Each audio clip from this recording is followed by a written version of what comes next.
What's going on, YouTube? So a few months ago, Audi revealed a refresh to one of their most important models, the Q7. And we just spent the last week with it. And we have a question. Is this still competitive in this segment? Well, let's go ahead and find out the answer.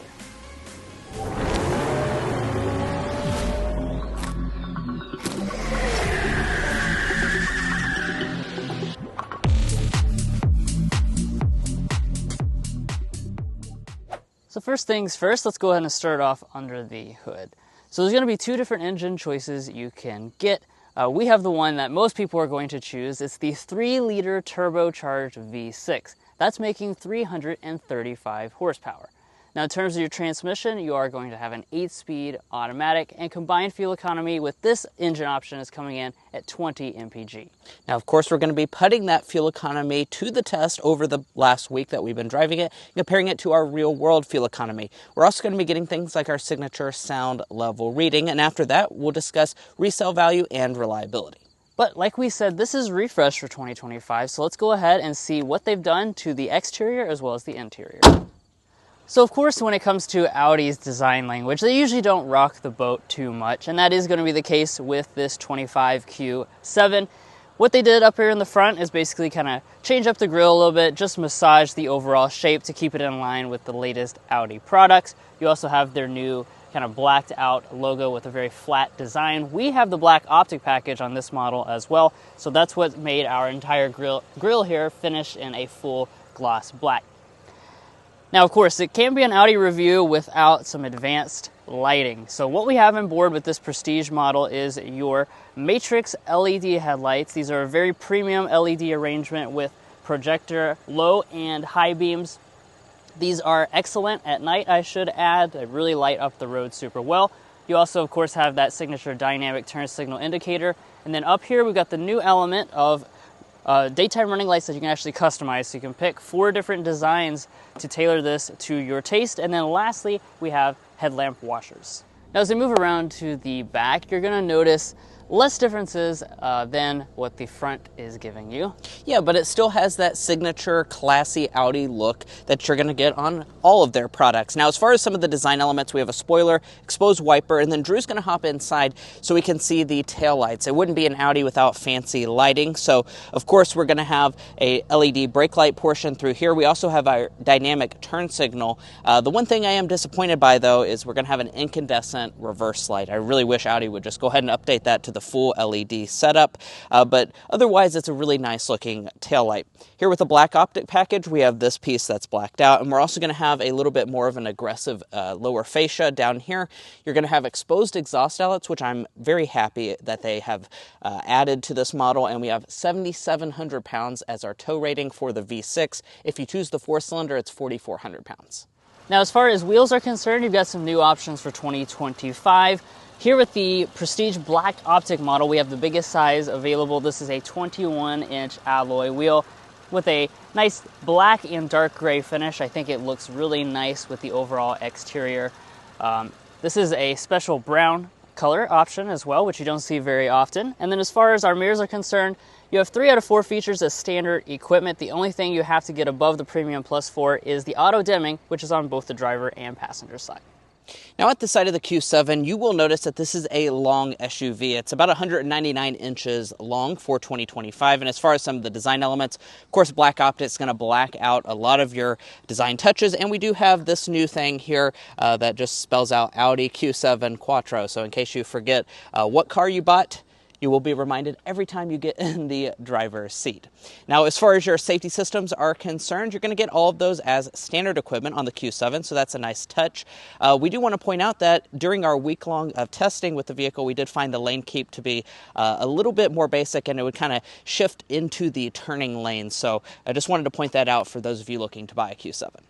But guys, let's go ahead and dive into the real world living with the Q7's interior. But first, if you're new here, we're brothers, and we've been reviewing cars since we were 12 and 16. We may be young, but we love cars. And we'd love for you to subscribe to be a part of our Car Confections family.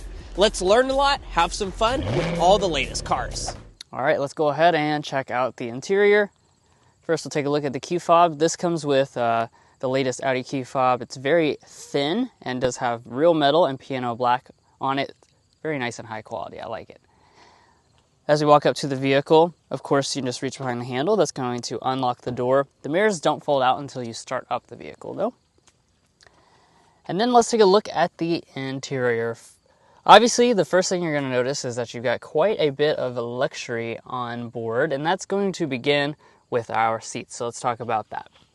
As far as your materials, you are going to have real leather as standard equipment on every version of the Q7. That obviously is going to stand out from the competition. And then on the prestige level, this is where you get the Valcona leather. So this is the upgraded, more premium leather. We've got nice perforation through here. It's very soft and supple going down our bolsters as well. These seats have a lot of adjustability. Plus, we do have this button right here. That means we have massaging abilities as well on this model. And obviously you will have memory seats. But let's go ahead and climb inside. Now, as I close up the door here, I'm going to intentionally fall a little short to show that you do have these soft closed doors here on the Prestige model. When you shut it normally, though, it's very nice and solid in that typical German way.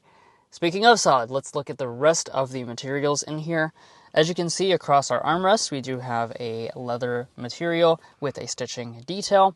That same material is going to be through the center section, and we've got a soft touch plastic along the upper part of the door trim. That same material will continue up here to the top part of the dashboard with the stitching detail, but if you choose the luxury package, that's going to elevate all of this to a real leather. Through the center part of here, we've got a piano black finish. This does light up at night with lots of beautiful ambient lighting, and then you have some beautiful open pore wood that runs through the center section, as well as all along the console here for your knee to rest against. But let's go ahead and fire it up with our push button start.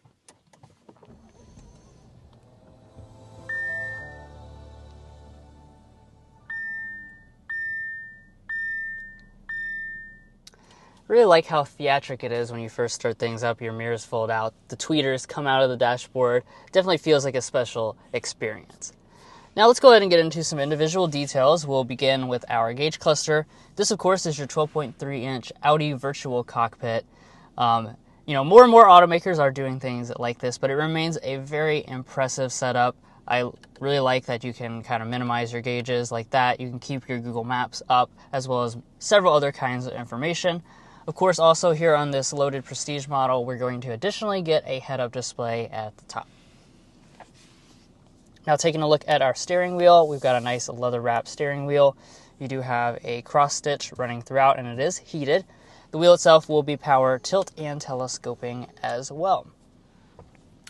But let's go ahead and talk about interior storage, because this is one of the areas that I think we've learned the most living with this Q7, is just that it doesn't have much interior space up here in the front to stick loose objects. So you'll see that as soon as I open up our center console here, as you can see, we've got donuts inside. That's because at Car Confections, we like to do our donut test to see how many things are going to fit inside of the console. Well, the answer is only 2. That is not good at all for a large 3-row SUV, and you can see it is extremely shallow. Furthermore, if you want to charge your phone, as you can see, that's even going to take up some more of that space inside of here, so there's just not much space at all. It wouldn't even fit my sunglass case earlier this week. Now, in addition to that, in front of that, you just have your 2 cup holders and this little slot for your key fob. Other than that, there are no loose areas to just stick your phone or sunglasses or whatever. You're going to have to actually put it over here in the door trim, which is where we have been storing things, or use this little hidden pocket here, which is pretty deep, but obviously not very ideal for quickly reaching things or actually seeing what's inside of that cubby. Now, moving past that, let's take a look at our shifter. This is a typical Audi electronic shifter, real nice feel in the hand. Just pull back for drive, bump to the right if you want to shift manually here, and you also have paddle shifters on the steering wheel. Heading into reverse, here is our 360-degree camera system. Of course, you do have active trajectory, you've got the overhead view, and we do also have the 3D view so you can spin all around the vehicle itself. Graphics look quite nice. Just press the P on the end there for park. You do have an electronic parking brake as well, but we don't have a brake hold feature. Now moving on from that, the next place we come to is this lower region, and we'll go to our volume knob first of all. So most models are going to come with a Bang & Olufsen sound system. However, we have the optional, really high-end Bang & Olufsen sound system. So this has 1920 watts and 23 speakers. It's the advanced 3D version. Let's go ahead and give that a sample.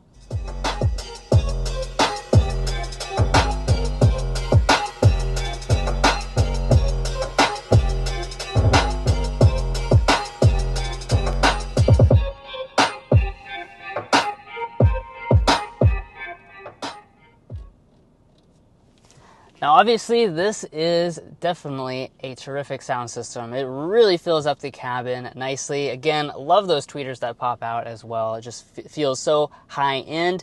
But you will have to evaluate if it is worth it to you or not, because this is a very pricey option. This is about $5,000, and that regular Bang & Olufsen is still a really good sound system with 19 speakers. All right, now taking a look at our lower display here, this is an 8.6-inch display. The primary purpose of this display is your climate controls. So with Prestige, we have 4-zone climate, and each of those zones obviously can adjust their temperature independently. This is a special touch capacitive screen with haptic feedback, so you actually press into the screen itself and get a nice clicking sensation.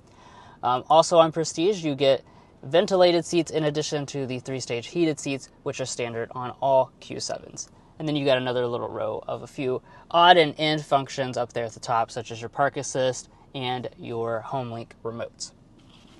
Now, moving into the main display itself, this is a larger display. This is a 10.1-inch display. This also does have the special haptic feedback touch response. And in terms of the overall performance of this system, it's reasonably snappy, but it is showing its age at this point. You do have instances where it lags. Also, it takes a long time to connect to our phones. We have had that issue where it takes like greater than a minute to get connected to your phone and pull up things like Android Auto. By the way, of course, Android Auto and Apple CarPlay are both on board with this system, and they both run wirelessly. Taking a look up top here, we've got an auto-dimming mirror with compass built into it. And then last but not least here, I'll go ahead and slide back the power sunshade on our very large panoramic sunroof. This is included as a standard feature, and obviously the front panel does open up. Let's dive into the rear seat area for this Q7. Now, first of all, let's talk about space. We're going to be sitting at 38.8 inches of legroom, 38.8 inches of headroom. Those are very good space figures, and if you compare it to Acura MDX or some of the other competition like Volvo XC90, those are going to be pretty favorable numbers against those two. Now, as far as the seat adjusted to Drew's 5'8" driving position, I'm 5'9" for reference, we are looking at 8 inches of additional knee room, which is very solid for this segment. My feet can also slide up underneath the seat, and I do want to point out that these seats do slide forward and back a decent amount, and you also do have the ability to recline as well to maximize your overall comfort. Now, as far as other things I want to point out, we do not have captain's chairs. That's actually not available on the Q7, so you'll just have this bench seating configuration here. The seat itself here in the middle, though, is quite wide, so I want to point that out. We have a fold-down armrest as well with 2 cup holders. This is a really small cup holder. It will not fit a Stanley, but it does fit a traditional water bottle, barely. As far as the center section here, we have most of our controls for the rear. You have vents. You also have vents in the B-pillar as well. Down below that, you'll find your climate controls. We do have 4-zone on this, so both of the passengers can adjust their own temperature. Standard on the Prestige are heated rear seats. No vented seats are available. Down below that, we have a 12-volt outlet and 2 charging USBs. So a lot of features you're going to find here. If you turn to the door trim, you're going to find another feature as well, and that's the rear window sunshade. That's also standard on the Prestige level Q7. The rest of the door trim, very nicely done. Wood trim, leather, and padded plastic even the very bottom. We also have a really big bottle storage that actually does fit the Stanley water bottle, so I'm happy about that. You do have a place to put it. You can just slide it right into this pocket, and it'll fit just fine. Let's get into the third row of the Q7. So in order to get back here, it is a multi-step process. So you just push that, and that's going to allow the seat to fold down. Then you're going to have to push this little lever here, and that's going to allow the seat to pop up and out of the way. So do keep in mind you will have to remove a child seat to get into the third row. Now, let's dive into the third row itself. Go ahead and fold that middle seat down so you can actually see what's going on back here. As far as the space figures are concerned, we're looking at about 29 inches of legroom and a little under 36 inches of headroom. For someone who's 5'9" like myself, that does mean that we are going to have our heads pretty much scraping the ceiling here, and no additional legroom for someone of my size with the seat slid all the way back. Keep in mind you can slide it forward a little bit. The thigh support is also a bit lacking here in the Q7, and you're also only going to have 2 rear seats. Now, as far as features are concerned, we do have cup holders here on the side, and that's pretty much going to be it. You do have some lights up here at the top, but no vents in the third row of the Q7. So overall, what I'm going to give this on our third row rating scale would be fit for small kids only. Walking up to the tailgate, we do have a hands-free power one, as you would expect, so you just kick under the bumper. It also does work quite well, even with the tow hitch installed. Now, let's talk about how much space we're going to have. So behind the third row of seats, we're going to have a decent amount of space. It's going to be 15 cubic feet, 38 cubic feet behind the second row, and as a maximum, 71.6 cubic feet. Now, as far as how that compares to the competition, that is very much on par with stuff like Acura MDX, as well as Volvo XC90. So not a massive amount of space, but a good amount of space for most families. Now, over here on the side, you'll find a couple buttons. The most pertinent buttons would be for your power folding third row. That's something that you cannot get on XC90 or MDX, so that's definitely nice that you have that functionality. And if you want to go fold the second row down, you will have to go up there and do it manually because there are not any buttons. And now that I've got those seats folded down, do keep in mind you'll have to fold all 3 of the second row seats independent from one another. We are going to have a completely flat loading floor, and one of the things we do in all of our car confectioners reviews is get cargo length, width, height figures in case you're looking to haul something. 82 inches of length is what we're sitting at behind Drew's driving position. 44 inches behind the second row of seats. Behind the third row, 20 inches of length. As far as the width, 48 inches wide, which is quite good. I believe that's because of the clamshell tailgate design. And we have about 29 inches of height. No spare tire, and there's no storage underneath of the floor.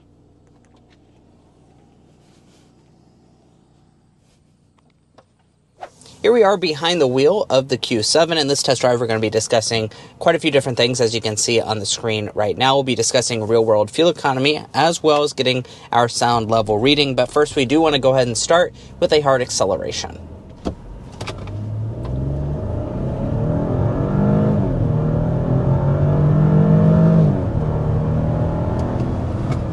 All right, that was heading up to 60 miles per hour.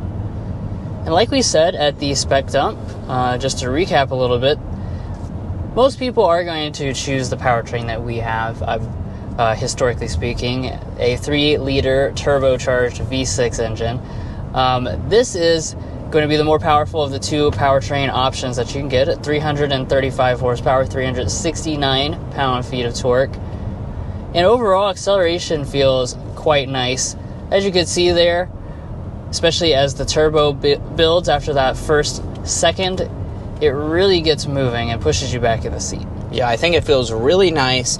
As far as the 0 to 60 time, you're looking at under 6 seconds, 5.7. If you choose the other engine option, the 4-cylinder, it's going to be 6.9 seconds. So a pretty healthy boost if you choose this V6 setup. However, the thing I think you're going to really notice the most over choosing, or when you choose this V6 over the 4-cylinder, is the refinement.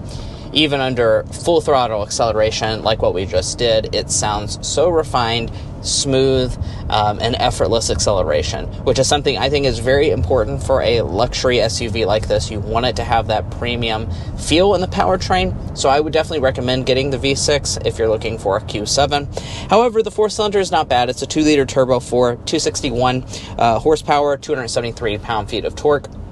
So those are pretty healthy numbers as a base powertrain setup, but like I said, you're missing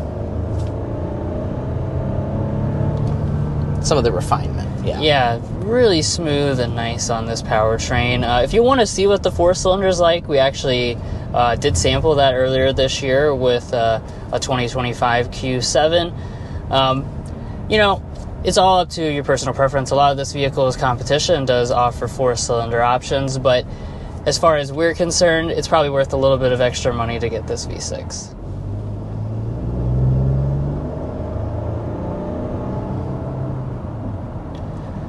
As for the other aspect of the powertrain, we've got an 8-speed automatic transmission. This is a nice and smooth transmission. If you put your foot down, get a good quick response with more power. And overall, no complaints about this. Obviously, this does also have quattro all-wheel drive, as do all Audi products, meaning you've got, excellent grip and takeoff from a stop. Yeah. But now we're just kind of cruising down the highway section, and I want to take some time to discuss ride quality. Now, when you opt for the Prestige level Q7, that's where you're going to get the air suspension. And I have to say, over the past week that we've lived with this product, it has been incredibly impressive to us. This is a fantastic riding luxury SUV. When you hit a bump, it does a great job of soaking it up. Even though we have large 21-inch alloy wheels on the outside with a black optic package, you'll see that demonstrated here.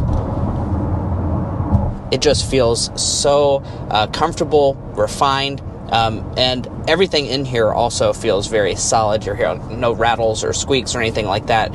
So I do really appreciate the overall ride quality and comfort that you're going to get in this. Right, and since you do have that air suspension, you can customize, what types of settings that you want with it. One of the things I really like is you got the individual drive mode, which is something that I've been utilizing this week because I can put the powertrain in the sport mode but keep the suspension in the comfort mode, that a way that it's just goes like butter over top of roads, but I also have the little bit faster throttle response. That is something I've been enjoying this week.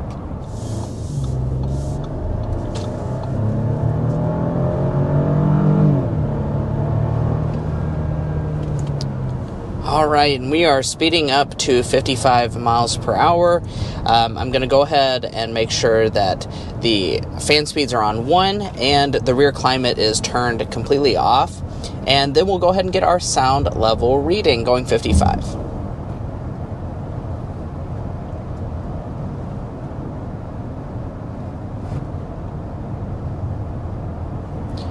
52 decibels is what we are sitting at for our sound level reading in the 25 Q7 Prestige. I don't have to sit here and guess how it compares to the competition, though. I can go to carconfections.com/sound level readings, and on our website we posted all the cars that we review on this channel.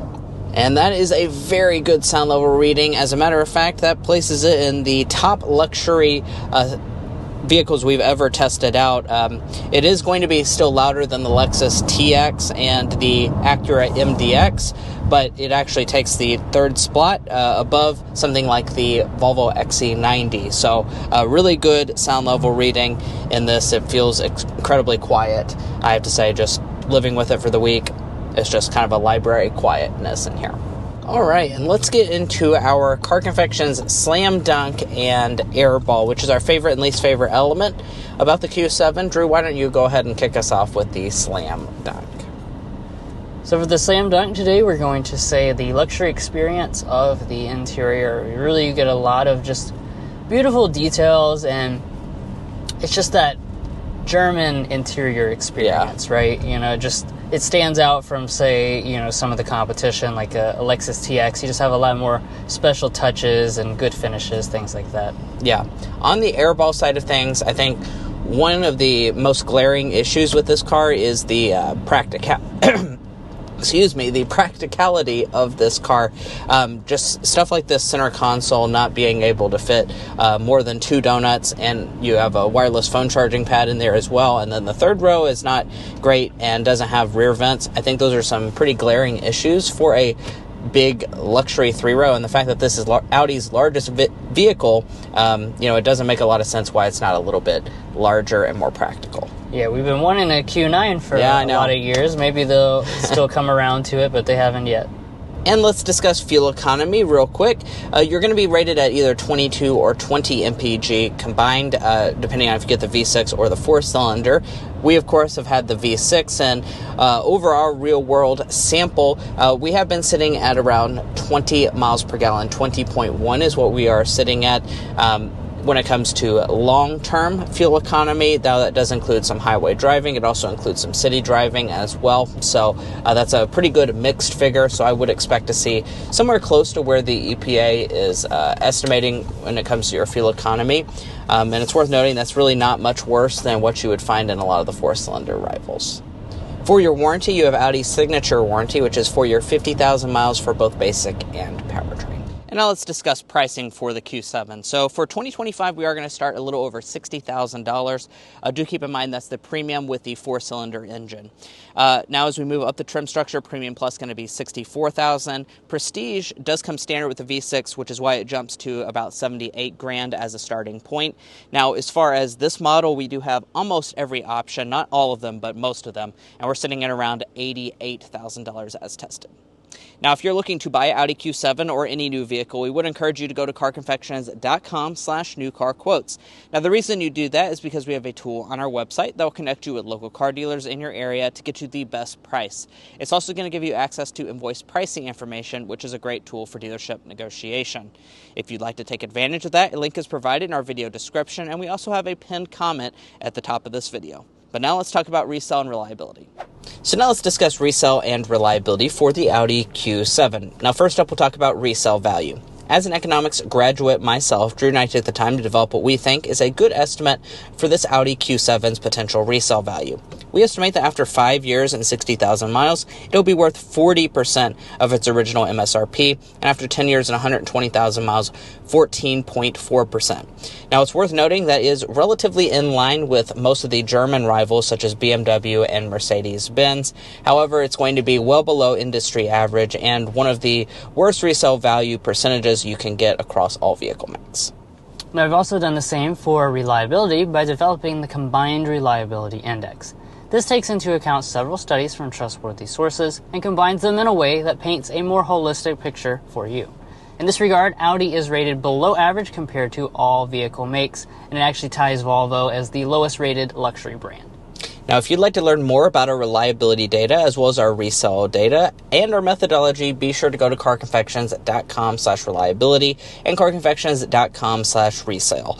Buying a car is a very big decision, so you want to make sure you're making a smart purchase, especially if you're cross-shopping between different vehicle brands. And guys, that's going to be it for our week-long review of the refreshed 2025 Audi Q7. If you enjoyed watching this video or found it helpful in your purchasing decisions, which we hope you did, we'd really appreciate it if you hit that subscribe button down below. By subscribing, not only are you going to get more car reviews like this, you're also really helping us out by telling the manufacturer that you find this type of video important. And that's how we get these 7-day loans, so we can provide you those real-world impressions, as well as stuff like night reviews. If you're already a part of our family, thank you so much for your continued support, and we'll catch you next time as we sample more of the latest automotive delicacies.